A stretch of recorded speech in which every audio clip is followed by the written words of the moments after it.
আসসালামু আলাইকুম। বিসমিল্লাহির রহমানির রহিম। পরম করুণাময় অসীম দয়ালু আল্লাহর নামে শুরু করছি। করোনাকালীন পরিস্থিতিতে অনার্স মাস্টার্সের অনলাইন শিক্ষা কার্যক্রম চালু করার জন্য জাতীয় বিশ্ববিদ্যালয়কে সাধুবাদ জানাচ্ছি এবং সেই সাথে আশা করছি সুপ্রিয় শিক্ষার্থীরা তোমরা যে যেখানে আছো সুস্থ আছো, ভালো আছো এবং স্বাস্থ্যবিধি মেনে চলছো। শুকর আলহামদুলিল্লাহ, আমিও ভালো আছি। এপিজে আবুল কালাম আজাদের একটি উক্তি দিয়ে শুরু করছি। একটা কথা পরিষ্কার, সৃষ্টিকর্তা তাদের সহায় হন যারা কঠোর পরিশ্রম করে। কাজেই শিক্ষার্থীরা, তোমরা পরিশ্রমী হও, স্রষ্টার রহমত লাভ করো। জাতীয় বিশ্ববিদ্যালয়ের অনলাইন ক্লাসে সবাইকে স্বাগতম। করোনাকালীন শিক্ষা কার্যক্রম চলমান রাখার স্বার্থে জাতীয় বিশ্ববিদ্যালয়ের উদ্যোগে অনলাইন ক্লাসে সংযুক্ত হতে পেরে আমি গর্বিত এবং আনন্দিত। সবাইকে স্বাস্থ্যবিধি মেনে চলার আহ্বান জানাচ্ছি। আজকে ক্লাস পরিচালনায় আছি আমি, সৈয়দা সিফাতি নুরি, প্রভাষক উদ্ভিদ বিজ্ঞান, রাজশাহী কলেজ, রাজশাহী। আজকে উদ্ভিদ বিজ্ঞান অনার্স চতুর্থ বর্ষের অনলাইন ক্লাসের ইকোনমিক বোটানি, ইথনো বোটানি ও ফার্মাকোগনোসির সপ্তম ক্লাস। আজকে লেকচারের শিরোনাম ইথনো বোটানির ভূমিকা এবং ইথনো বোটানির গবেষণা পদ্ধতি। আজকে শুরু করলাম দ্বিতীয় পার্ট এই সাবজেক্টের, ইথনো বোটানি। চলো সবার আগে আমরা দেখে নিই আজকের আলোচ্য বিষয়বস্তু।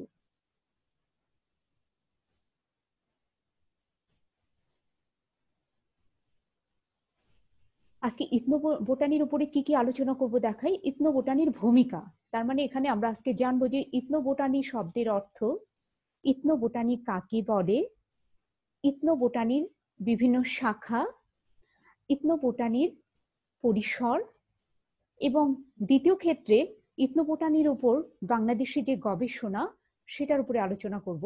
বাংলাদেশি ইথনো বোটানির গবেষণা এবং ইথনো বোটানি গবেষণার পদ্ধতি নিয়ে আলোচনা করব। চলো তাহলে শুরু করা যাক।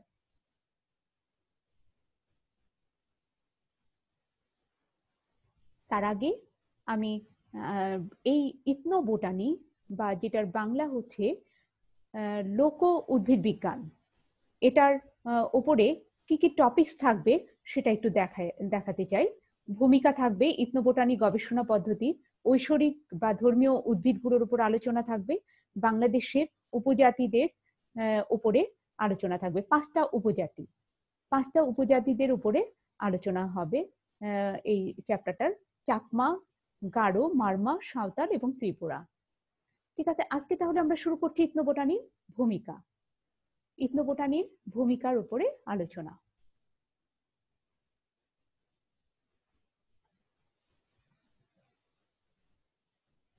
প্রথমে ইথনো বোটানির শব্দের অর্থ। এখানে দুটো শব্দ আছে, একটা হলো ইথনো, আরেকটা হলো বোটানি। তো ইথনো বোটানি শব্দের অর্থ, ইথনো শব্দের অর্থ কি আর বোটানি শব্দের অর্থ আমরা তো জানি যে উদ্ভিদ বিজ্ঞান। ইথনো শব্দের অর্থ হচ্ছে মানব গোষ্ঠী। তো এখানে এটা একটা গ্রিক শব্দ, পুরো শব্দটাই গ্রিক। গ্রিক শব্দ থেকে আসছে দুটো, একটা হলো ইথনোস যার অর্থ হচ্ছে মানব গোষ্ঠী। এখন এই মানব গোষ্ঠীর মধ্যে কিন্তু সব ধরনের মানব গোষ্ঠী পড়বে না, সেটাও আমরা দেখব। এবং ল্যাটিন শব্দ বোটাস থেকে এসেছে যার অর্থ উদ্ভিদ বিজ্ঞান। তার মানে কি দাঁড়াচ্ছে, অর্থাৎ ইথনোবোটানি শব্দের অর্থ মানব গোষ্ঠীর উদ্ভিদ বিজ্ঞান, যেটাকে আরেকটা প্রচলিত এভাবেই বলে যে লোক উদ্ভিদ বিজ্ঞান, লোক উদ্ভিদ বিদ্যা, ফোক বোটানি, এভাবে একে নামকরণ করা হয়। এরপরে আমরা যাব যে ইথনোবোটানি মানব সমাজ ও গাছপালার মধ্যকার সম্পর্ককে বোঝায়, interrelation between human being and plants. কিন্তু এটা বর্তমানে এই সংজ্ঞাটা গ্রহণযোগ্য হচ্ছে না, মানে অন্য অর্থে মানব সমাজ, সব ধরনের মানব সমাজ আর গাছপালার মধ্যকার সম্পর্কে ইথনোবোটানি বা ফোক বলা যাবে না, ফোক উদ্ভিদ বিজ্ঞান, লোকজ উদ্ভিদ বিজ্ঞান বলা যাবে না। সেটা কেন, সেটা আরেকটু পরে আমরা দেখবো, এক্সপ্লেন করব। ইথনোবোটানির প্রধান বিষয় হলো উদ্ভিদ সংক্রান্ত জ্ঞান। এখন আসছে বিষয়টা যে উদ্ভিদ সংক্রান্ত জ্ঞান, সেই জ্ঞান যা বংশ পরম্পরায় ব্যবহৃত হয়ে থাকে। তার মানে সেই সমস্ত মানব গোষ্ঠী যারা বংশ পরম্পরায় ব্যবহৃত জ্ঞানকে কাজে লাগায় উদ্ভিদের ক্ষেত্রে, অবশ্যই সেটা উদ্ভিদের ক্ষেত্রে তাদের পূর্বপুরুষের জ্ঞানকে কাজে লাগায়, সেই জ্ঞানগুলোর উপরে স্টাডি করাটাই হলো ইথনোবোটানি। আমরা পরের পেজে যাব। মানব গোষ্ঠী, আমি বললাম যে মানব গোষ্ঠীর যে বিজ্ঞান সেটাই তো হলো মানব গোষ্ঠী আর উদ্ভিদের সাথে সম্পর্কিত যে বিজ্ঞান, সেটাই নাকি ইথনোবোটানি। তো আমরা মানব গোষ্ঠীর তার ইন্ডিজিনাস নলেজ বা ট্র্যাডিশনাল নলেজ বা ইথনিক নলেজ বা তার সে যে সমাজে থাকে সেই সমাজে প্রচলিত যে জ্ঞান বা তাদের পূর্বপুরুষদের যে জ্ঞানকে ব্যবহার করে উদ্ভিদকে বিভিন্ন ক্যাটাগরিতে, বিভিন্ন সেক্টরে ব্যবহার করে থাকে। বিভিন্ন সেক্টরে, সেই সেক্টরগুলো একটু দেখি। এই মানব গোষ্ঠীরা যখন তাদের এই জ্ঞানকে ব্যবহার করে বিভিন্ন সেক্টরে উদ্ভিদকে ব্যবহার করে, সেক্টরগুলো একটু দেখি। যেমন প্লান্ট ক্লাসিফিকেশনে, মানে উদ্ভিদের শ্রেণীবিন্যাসে তারা তাদের জ্ঞানকে ব্যবহার করে আসছে।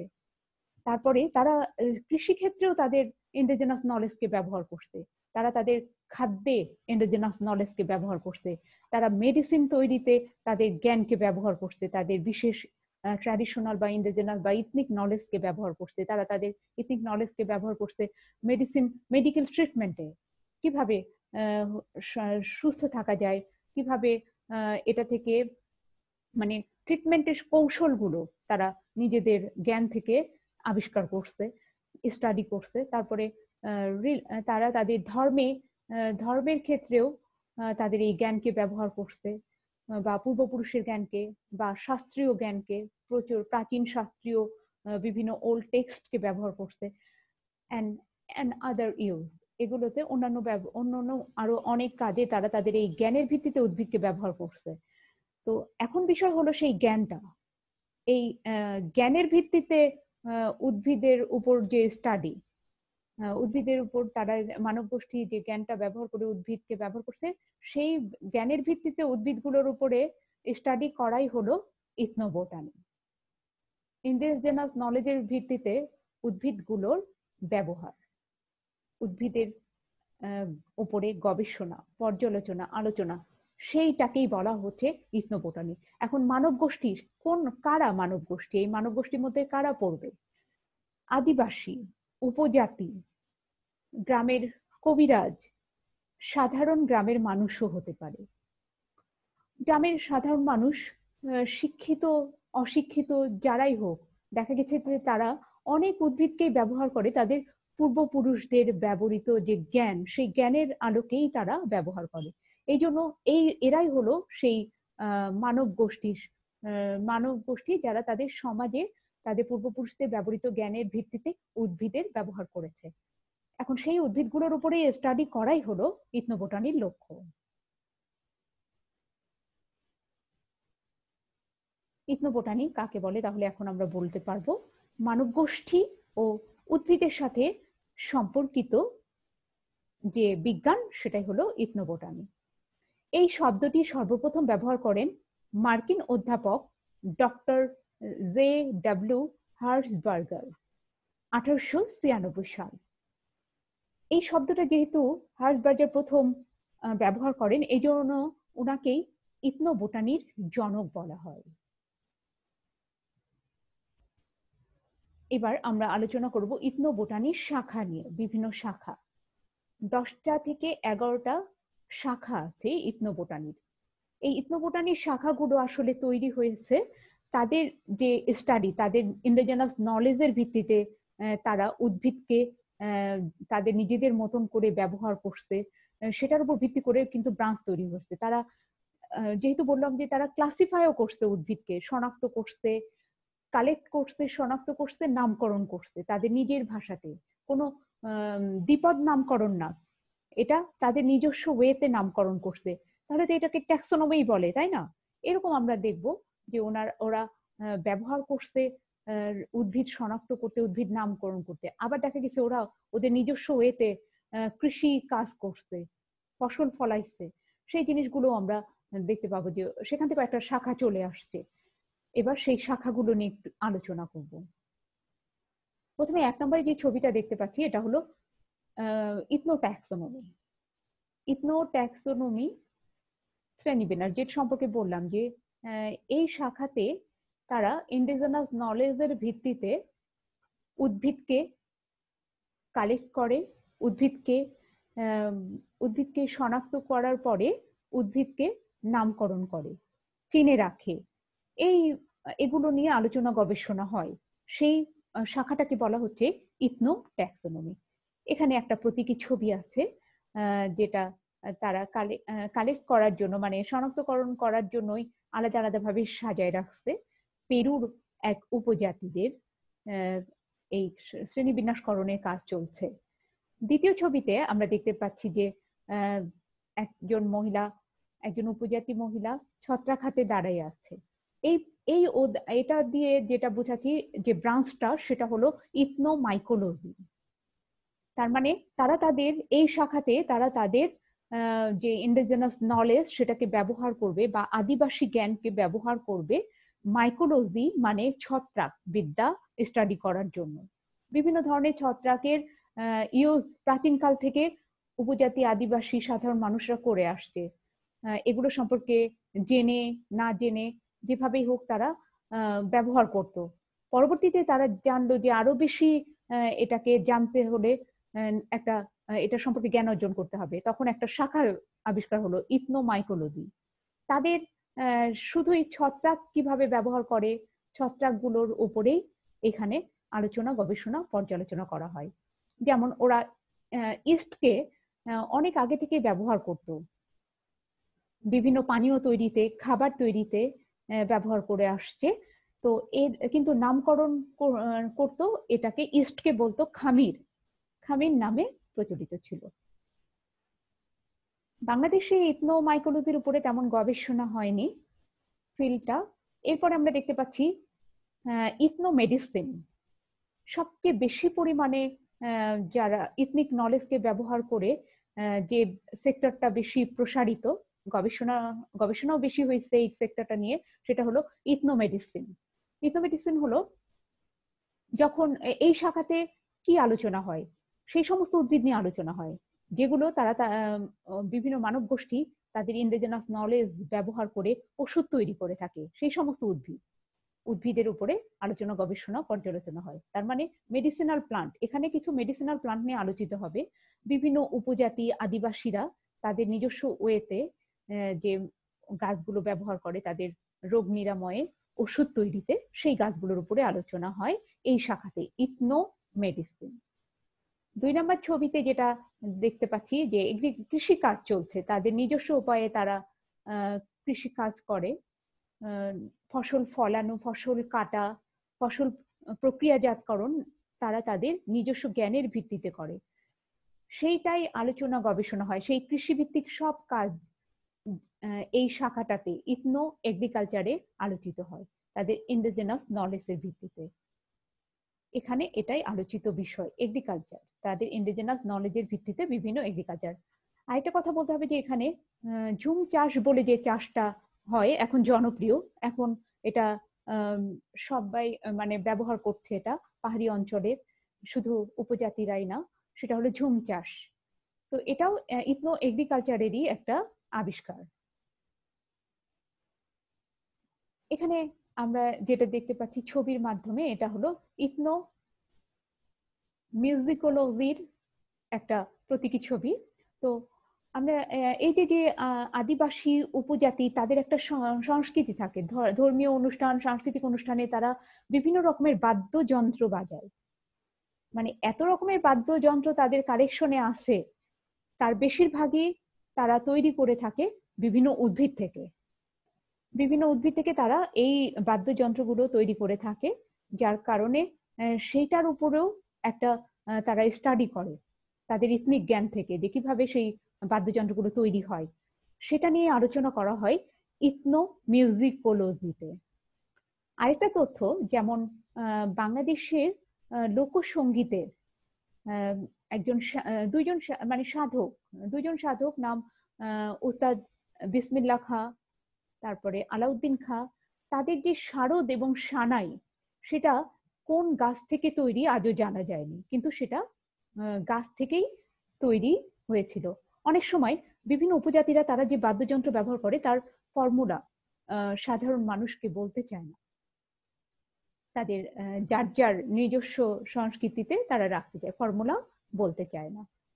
ইথনো গাইনোকোলজি, তার মানে এখানে গাইনোকোলজি মানে মহিলা রোগকে বোঝাচ্ছে। তার মানে মানব গোষ্ঠীর যে মানব গোষ্ঠী বা আদিবাসী উপজাতির মহিলাদের যে রোগগুলো নিরাময়ে ব্যবহৃত উদ্ভিদগুলো সম্পর্কে আলোচনা, গবেষণা, পর্যালোচনা করা হয়। অবশ্যই সেই উদ্ভিদগুলোর ইন্ডিজিনাস নলেজের ভিত্তিতে হতে হবে, তারা কি কোন জ্ঞান থেকে এগুলো ব্যবহার করে সেটার উপরে আলোচনা, গবেষণা, পর্যালোচনা। স্ত্রী রোগগুলোর উপর সেটার ভিত্তিতে যে ব্রাঞ্চটা সেটা হলো ইথনো গাইনোকোলজি। এভাবে 6টা শাখা দেখলাম আমরা। এবার আরেকটা প্রতীকী ছবি দেখছি, এখানে যেটা হবে শাখাটা সেটা হলো ইথনোফার্মাকোলজি। ইথনোফার্মাকোলজিতে এই শাখাটাতে আদিবাসী জ্ঞানকে ব্যবহার করে বিভিন্ন রোগ নিরাময়ের কৌশলগুলো আলোচনা করা হয়। ওষুধি গাছগুলোকে কিভাবে কালেকশন করা হয় সেগুলোর উপরে আলোচনা করা হয় তাদের জ্ঞানের ভিত্তিতে। তারা বলতো যে সময় এবং বা সময়, ঋতু, এগুলোর উপরে ভিত্তি করে ওষুধ কালেকশন করতে হয়, ওষুধি গাছগুলোকে কালেক্ট করতে হয়। পরবর্তীতে দেখা যায় যে ঠিক তাই, পূর্ণিমা বা অমাবস্যাতে এই গাছগুলোতে অ্যালকালয়েড, তারপরে বিভিন্ন রকমের তরুক্ষীর, এগুলো বেশি পরিমাণে পাওয়া যায়, বেশি পরিমাণে জন্মে থাকে। এই জন্যই এগুলো বিশেষ সময়ে কালেক্ট করতে হয়। এরপরে যে শাখাতে এটা হলো ইথনো অর্থোপেডিক্স, শিশু রোগের সাথে জড়িত। তারা মানব গোষ্ঠীরা বা আদিবাসীরা, উপজাতিরা শিশু রোগের চিকিৎসাগুলো, উপায়গুলো, চিকিৎসাগুলোতে যে গাছগুলো ব্যবহার করে সেগুলোর উপরে আলোচনা, গবেষণা, পর্যালোচনা হয় ইথনো অর্থোপেডিক্সে। ইথনো অর্থোপেডিক্সে বেশ কিছু গাছের এখানে উদাহরণ দেওয়া আছে। তুলসী, আকন্দ তারা ব্যবহার করে। একটা আছে থানকুনি। থানকুনির পাতা যেমন তারা শিশুদের পেটে ব্যথা হলে থানকুনি পাতার রস বেটে পেটে দেয়, তখন সে ব্যথা ভালো হয়ে যায়। এই যে কৌশলগুলো, এগুলো আলোচনা করা হয় ইথনো অর্থোপেডিক্সে শিশু রোগের উপরে। 8টা শাখা আমরা দেখলাম, এবার আর দুটো দেখব। ইথনো টক্সিকোলজি। ইথনো টক্সিকোলজি একটা শাখা, যে শাখাতে তারা তাদের ইন্ডিজিনাস নলেজের ভিত্তিতে কিছু প্লান্টকে কালেক্ট করে বিষাক্ত পদার্থ নিঃসরণ করার জন্য, বা বিষাক্ত প্লান্ট হিসেবে তারা তাদের ইন্ডিজিনাস নলেজকে ব্যবহার করে। কিন্তু তারা দেখা গেছে যে কি কাজে এগুলো বিষাক্ত পদার্থ ব্যবহার করতো। তারা এই বিষাক্ত পদার্থগুলো ব্যবহার করতো, দেখা যেত সব সমাজেই আছে হিংসা, রাগ, মানুষের ক্ষতি করতো এই বিষগুলো দিয়ে। আবার অনেক সময় দেখা গেছে তারা তাদের কৃষিকাজে কীটনাশক হিসেবে ব্যবহার করছে, তারপরে বিভিন্ন জীবাণুনাশক, পতঙ্গনাশক হিসেবে এই বিষগুলোকে ব্যবহার করছে। ইভেন তারা শিকারেও ব্যবহার করছে, বিভিন্ন রকমের মৎস্য শিকারে বেশি ব্যবহার করার উদাহরণ, নজির পাওয়া যায় এই বিষগুলো দিয়ে। এই বিষগুলোর উপরেই তাদের ইন্ডিজিনাস নলেজের ভিত্তিতে যে জ্ঞান লাভ, স্টাডি করা, গবেষণা, পর্যালোচনা করা, সেটাই হলো ইথনো টক্সিকোলজি। এরপরে শেষ একটা শাখা ব্রাঞ্চ দেখতে পাচ্ছি, সেটা হলো ইথনো মেট্রিওলজি, মানে আবহাওয়া রিলেটেড। তারা তাদের যে ইন্ডিজিনাস নলেজের ভিত্তিতে তারা আবহাওয়ার যে পূর্বাভাস দেয়, আর আবহাওয়া সম্পর্কে সচেতনতা সৃষ্টি করে, বলতে পারে আবহাওয়ার পূর্বাভাস। সেই জ্ঞানগুলো নিয়ে আলোচনা, পর্যালোচনাকে বলা হচ্ছে ইথনো মেট্রিওলজি।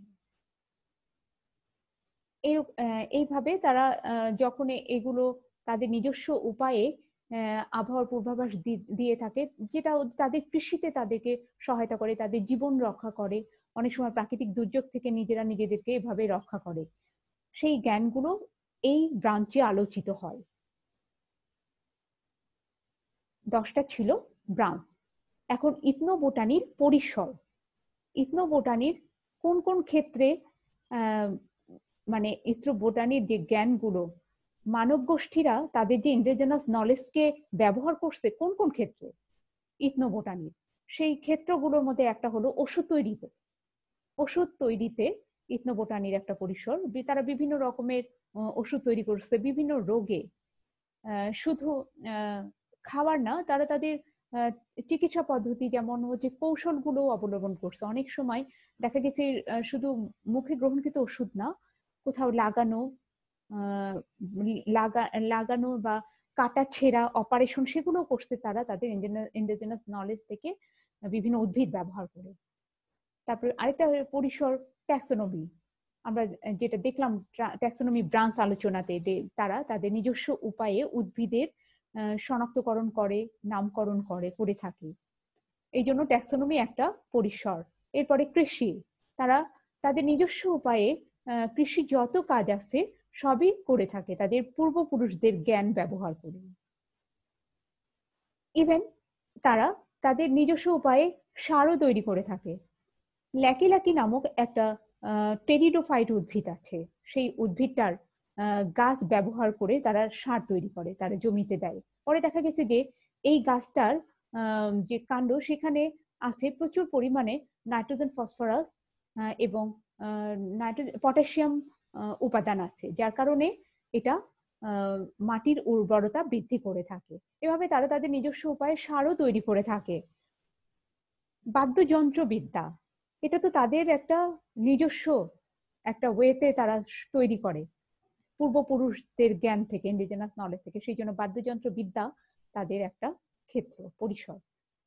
নৃবিজ্ঞান, নৃবিজ্ঞান একটা ক্ষেত্র তাদের ইথনোবোটানির। যেমন নৃবিজ্ঞানে বিভিন্ন উপজাতি, তারপরে আদিবাসী, এদের সম্পর্কে জ্ঞান লাভ করলেও অনেক উদ্ভিদের ব্যবহার, বিভিন্ন ক্যাটাগরিতে উদ্ভিদের ব্যবহারগুলো সম্পর্কে জানা যাবে।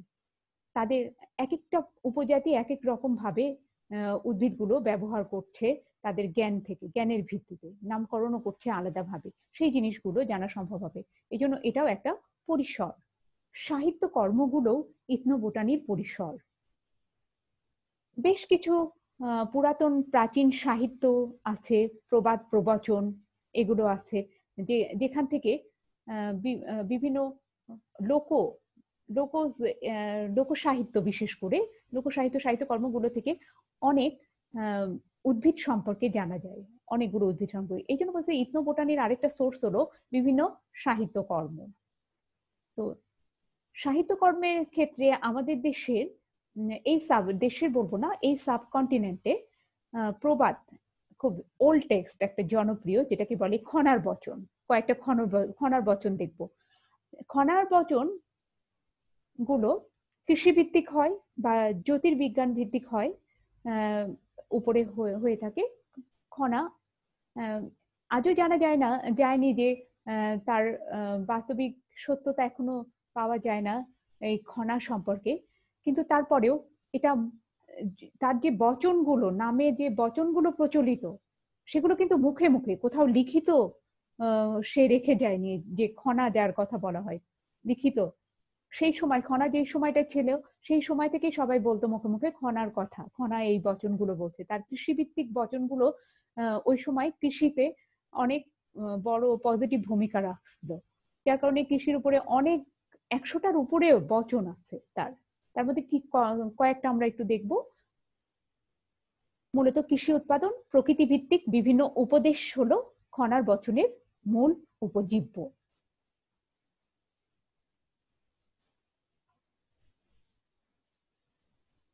নারিকেল গাছে নুনে মাটি, শীঘ্র শীঘ্র বাঁধে গুটি।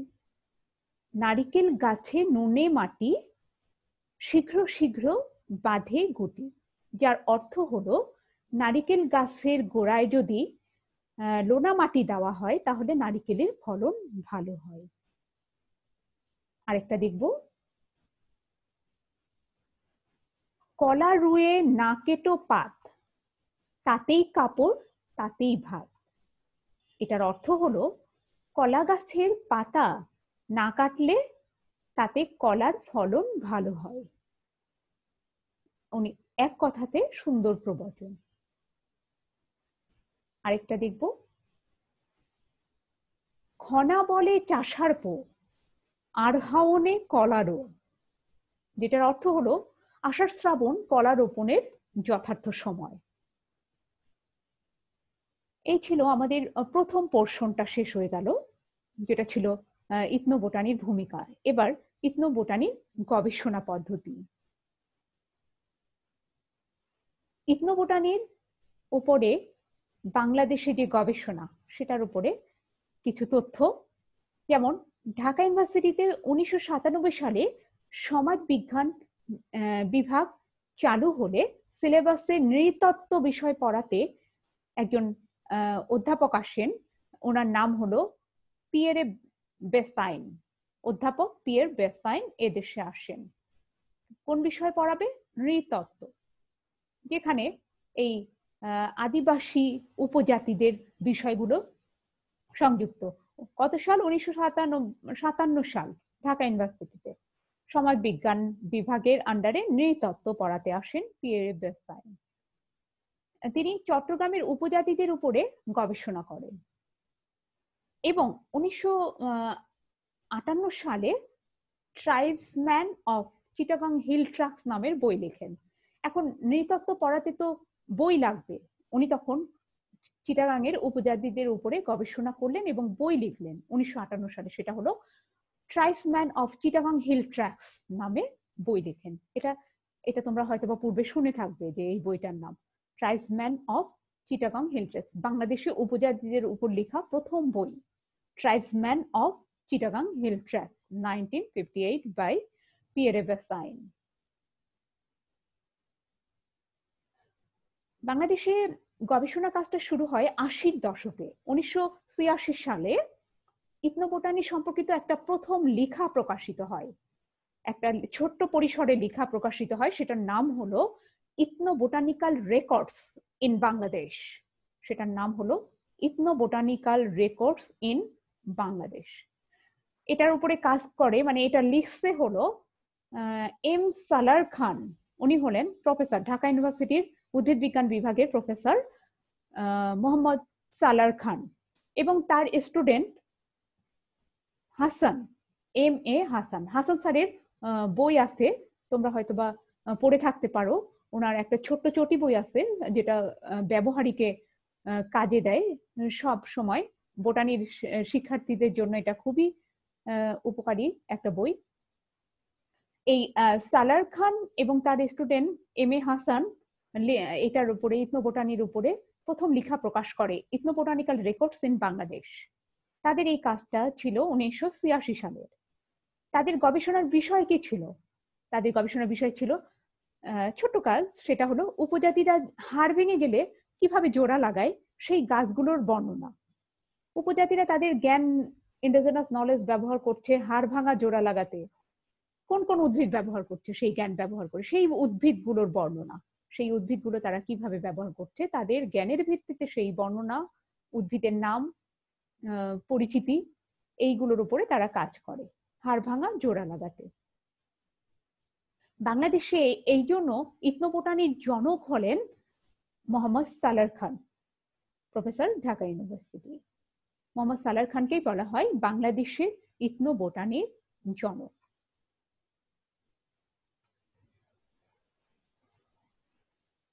এরপরে ওনাদের আরেকটা বড় কাজ ছিল, সালার খান এবং হাসান স্যারের বড় গবেষণা কাজ হলো ethnobotanical survey in Rema Kalenga wild life sanctuary, Habiganj in Bangladesh.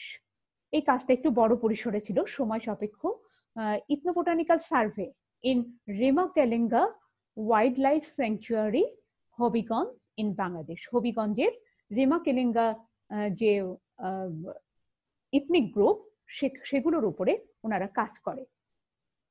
এটা ছিল তাদের কাজের পরিধি ছিল 1998 সাল থেকে 2001 সাল, 4 বছর হবিগঞ্জে এই সার্ভেটা তারা পরিচালনা করেন। এই সার্ভে পরিচালনা করে তারা দেখেন যে এই ইথনিক গ্রুপগুলির মানুষগুলো বা উপজাতিগুলো 7 ধরনের ক্যাটাগরিতে উদ্ভিদগুলো ব্যবহার করছে। এই জরিপের মাধ্যমে তারা দেখলেন এই এলাকার ইথনিক কমিউনিটিতে 7 ধরনের উদ্ভিদের ব্যবহার পাওয়া যায়, মানে 7টা ক্যাটাগরিতে তারা উদ্ভিদকে ব্যবহার করে। সেই 7টা ক্যাটাগরি কি কি, এখানে সেইভাবে একটা ম্যাপ ছক তৈরি করা হলো। তারা মেডিসিন হিসেবে ব্যবহার করে, দেখা গেল যে 84টা প্রজাতিকে তারা মেডিসিন হিসেবে ব্যবহার করছে। তারপরে আরেকটা ক্যাটাগরি দেখা যাচ্ছে ইন্ডোজেনাস অ্যালকোহল, তারা বিভিন্ন রকমের অ্যালকোহল তৈরি করে তাদের নিজস্ব জ্ঞান থেকে, সেটা 9টা স্পেসিস ব্যবহার করে।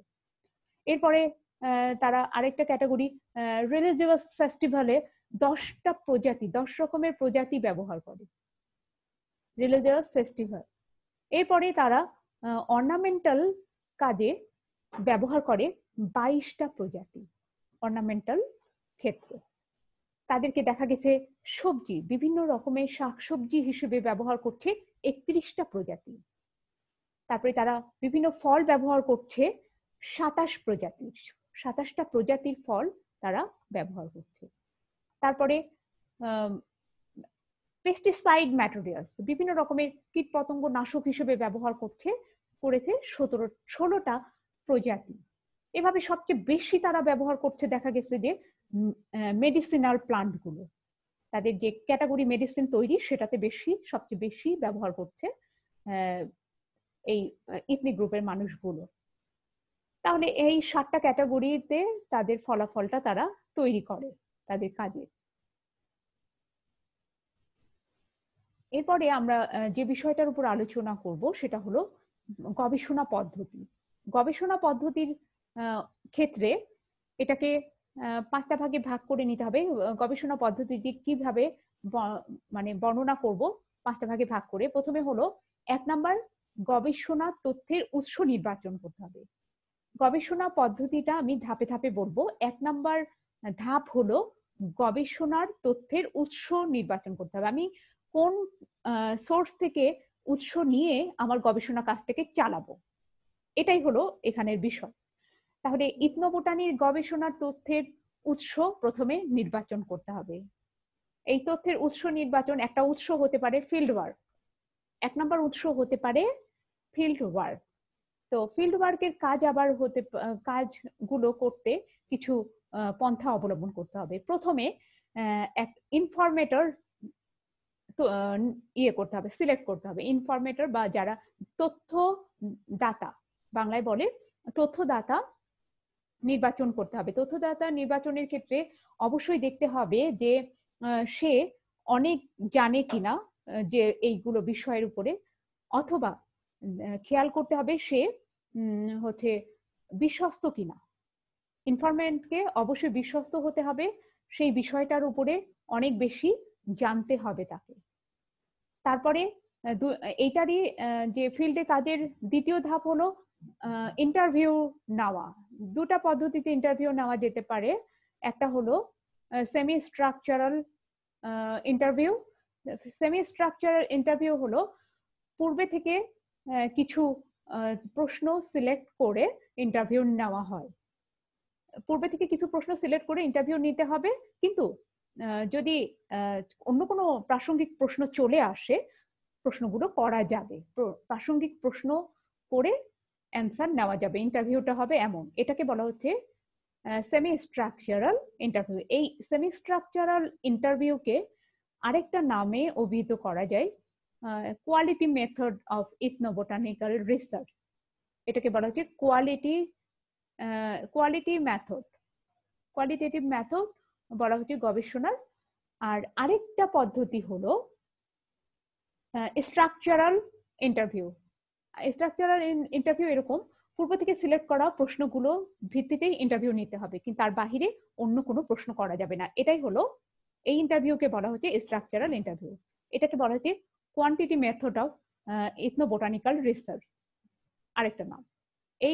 এই গেল একটা উৎস, এটা হলো ফিল্ড ওয়ার্কের মাধ্যমে একটা উৎস হতে পারে তথ্যে। আরেকটা উৎস হতে পারে সাহিত্য।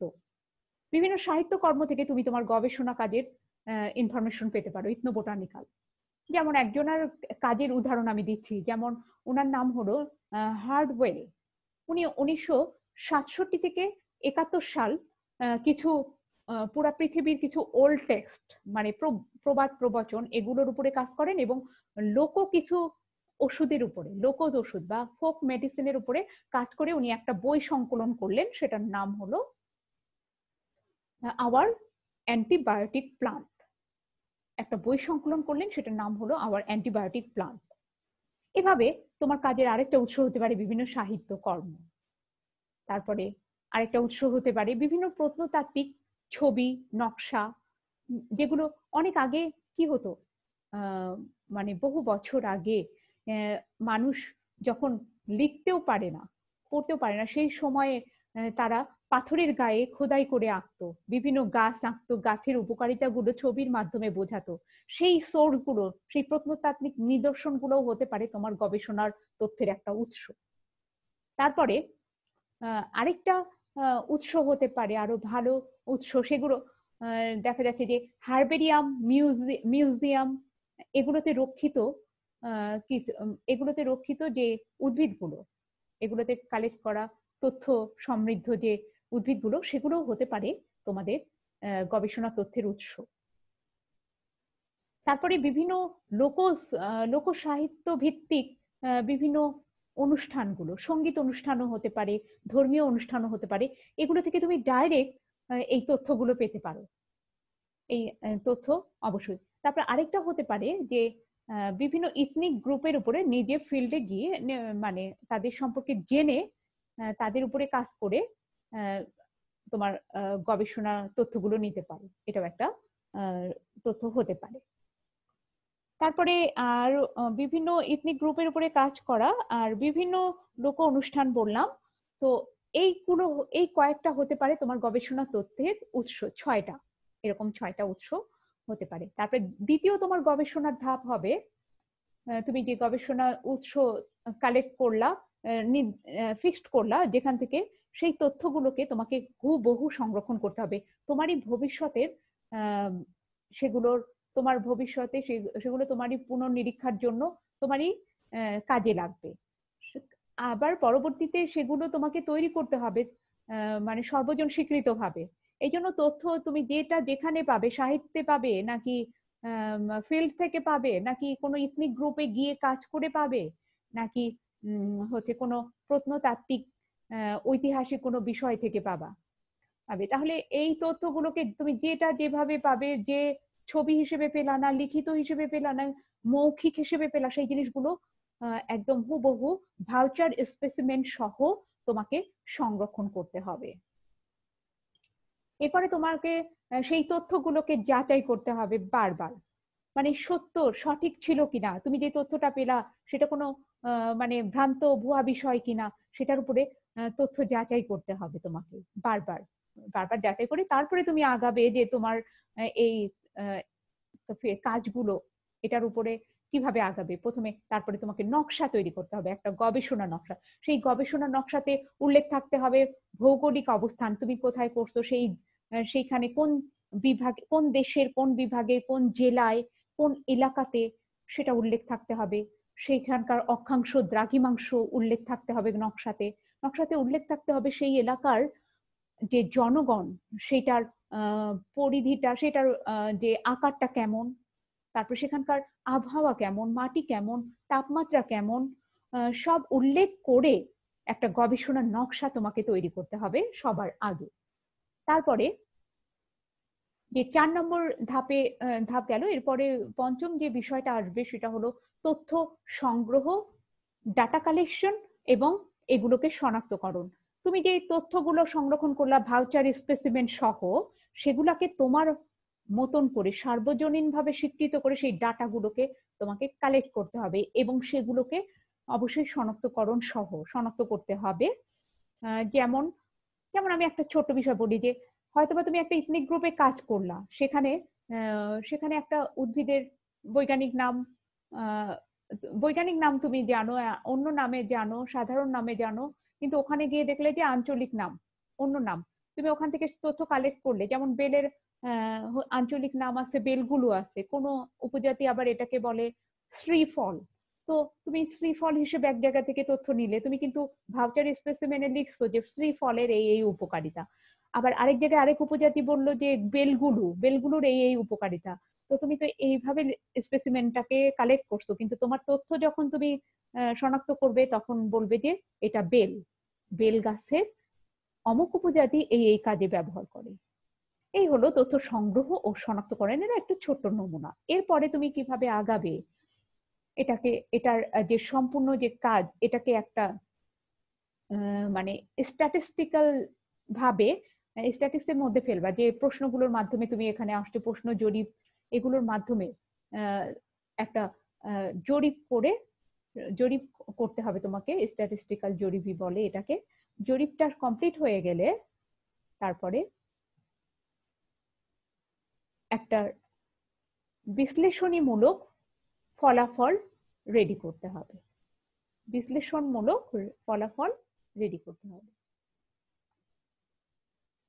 সর্বশেষ ধাপ হলো বিশ্লেষণমূলক ফলাফল থাকতে হবে।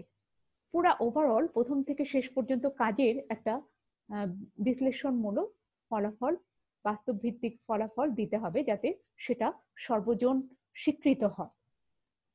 এই ছিল গবেষণা পদ্ধতি। ইথনোবটানির উপরে গবেষণার ধাপগুলো আমি একটু সংক্ষেপে তোমাদেরকে বলে দিলাম। এরপরে ইথনোবটানি গবেষণায় কিছু সমস্যা আছে। সমস্যা কি? এই গবেষণাগুলো কেন করতে, আর যার কারণে এই গবেষণাগুলো করতে অনেকেই অনাগ্রহতা প্রকাশ করে, আগ্রহ প্রকাশ করতে চায় না আমাদের দেশের শিক্ষার্থীরা, কিছু সমস্যার কারণে। সেই সমস্যাগুলো একটু দেখবো, যে এই যে অনাগ্রহতা, মানে তাদের অনাগ্রহতার কারণই হচ্ছে যে এটা পরিশ্রমের কাজ, এটা মানে ঘর থেকে দূরে চলে যেতে হবে, পরিশ্রমের একটা কাজ, যে অনেক দিনের জন্য ফিল্ডে থাকতে হবে, এই জন্য অনাগ্রহতা গুলো দেখা যায়। আর একটা জিনিস হচ্ছে অর্থ নির্বাহ, এটার পেছনে কিছু খরচ থাকে, প্রায় কখনো এটার 3-4 বছর 4 মাস লেগে যায়, কখনো 5 মাস লেগে যায়। এগুলোর যে অর্থ, বাহিরে থাকার পেছনে যে অর্থ লাগে, তারপরে সেখানে গিয়ে নিজেকে অ্যাডজাস্ট করা, এটার যে পর্যাপ্ত অর্থ সেটার তারা পাচ্ছে না বা পায় না, সেই জন্য তারা আগ্রহ হারায় ফেলে। আর অর্থ নির্বাহ করতে পারে এগুলোর ক্ষেত্রে যে শিক্ষা প্রতিষ্ঠান বা এনজিও সুযোগ করে দিতে পারে শিক্ষার্থীদেরকে সরকার থেকে, কিন্তু এগুলোর পেছনে ফান্ড নেই, যার কারণেও অনাগ্রহতা শিক্ষার্থীদের। একটা জিনিস, গবেষণা কেন্দ্রের অভাব। ইথনোবোটানির উপরে যে কাজ করবে সেটার উপরে গবেষণা কেন্দ্র পুরো বাংলাদেশে দেখা গেছে 3টা থেকে 4টা আছে। তো এই গবেষণা কেন্দ্রগুলো পর্যাপ্ত হলে তাহলে কিন্তু শিক্ষার্থীরা একটু কষ্ট হলেও, পরিশ্রমের হলেও যাবে। আবার ভেষজ উদ্যানের অভাব, তারা যেখানে বেশিরভাগ লোকজ যে ইথনোবোটানির উপরে যে কাজ, লোক উদ্ভিদ বিজ্ঞান বলছে যেটা, সেটা কিন্তু মেডিসিনের উপরেই। তারা সেখান থেকে দেখবে যে যে ইথনিক গ্রুপের পিপল গুলো, তাদের উদ্ভিদগুলো, তাদের ইন্ডিজেনাস নলেজকে বেশিরভাগই ব্যবহার করছে ওষুধ তৈরিতে। সেই ওষুধ তৈরিতে তারা যে ব্যবহার করছে সেটা সত্য কিনা সেটা যাচাইয়ের জন্য একটা গবেষণা ফিল্ড লাগবে ভেষজ উদ্যানে। সেটারও পর্যাপ্ত জায়গা নেই, সেরকম কোনো উদ্যান নেই, সেটার অভাব, ভেষজ উদ্যানের অভাব, যার কারণে অনাগ্রহতা। এটা একটা সমস্যা। আর একটা সমস্যা ভাষাগত জটিলতা। এটা আমি পার্সোনালি মনে করি যে ভাষাগত জটিলতা, তারা এখানে কিন্তু কাজই করবে তারা সাধারণ মানুষের উপর। হয় আঞ্চলিক ভাষা থাকে, তাদের নিজস্ব ভাষা থাকে, গ্রামের সাধারণ মানুষের মধ্যে কাজ করবে, উপজাতিদের মধ্যে গেলে তো আরো জটিল। আর গ্রামের মানুষরাও তাদের আঞ্চলিক ভাষা ইউজ করবে, সেই ভাষাগত জটিলতা কারণে অনেক কিছু বুঝতে অসুবিধা হয়, যার কারণে এটাও একটা সমস্যা হয়ে দাঁড়ায়। উদ্ভিদের নামের বিড়ম্বনা, হয়তোবা একটু আগে যেটা বললাম যে একটা গাছের এক এক উপজাতি এক এক নামে বলে থাকে, তাদের কাছ থেকে আমি যখন তথ্য নেব, এক একজন এক এক নামে বলছে, আমাকে তখন সরেজমিনে সেখানে যেতে হবে, সে যে উদ্ভিদটা সম্পর্কে বলছে আপনি আমাকে সেখানে নিয়ে যান, সেই উদ্ভিদটা দেখে তখন আমি বলতে পারবো ও আচ্ছা আচ্ছা এই বেলগুলো সেই তাহলে বেল গাছ। ও শ্রীফল বলছেন, তাহলে এটাও সেই বেল গাছ। ঠিক আছে, তাহলে এইভাবে উদ্ভিদের নামের বিড়ম্বনা দূর করতেও অনেক মানে সময় ব্যয় করতে হয়, অনেক ফিল্ডে গিয়ে ফিজিক্যালি অনেক কাজ করতে হয়, তারপরে এই জিনিসগুলো জানা যায়। তো এইগুলো সমস্যা ইথনোবোটানি গবেষণায় ফেস করতে হয়। তারপরেও যদি আগ্রহ থাকে, ইচ্ছা থাকে, তাহলে যে কোনো কিছুই সুন্দরভাবে ফলাফল সহ বের হয়ে আসে। ইচ্ছাটাই বড় কথা। আর প্রথমে তো বললাম যে সৃষ্টিকর্তা তারই সহায় হন, যে মানে অনেক পরিশ্রম করে, কঠোর পরিশ্রম করে, তারই সহায় থাকেন সৃষ্টিকর্তা। এরপরে বুক রেফারেন্স দেখব। আজকে আমার লেকচারের রেফারেন্স ছিল economic botany, ethnobotany and pharmacognosy by Jibon Krishna Saha sir and Sunirmal Chandra Basu sir.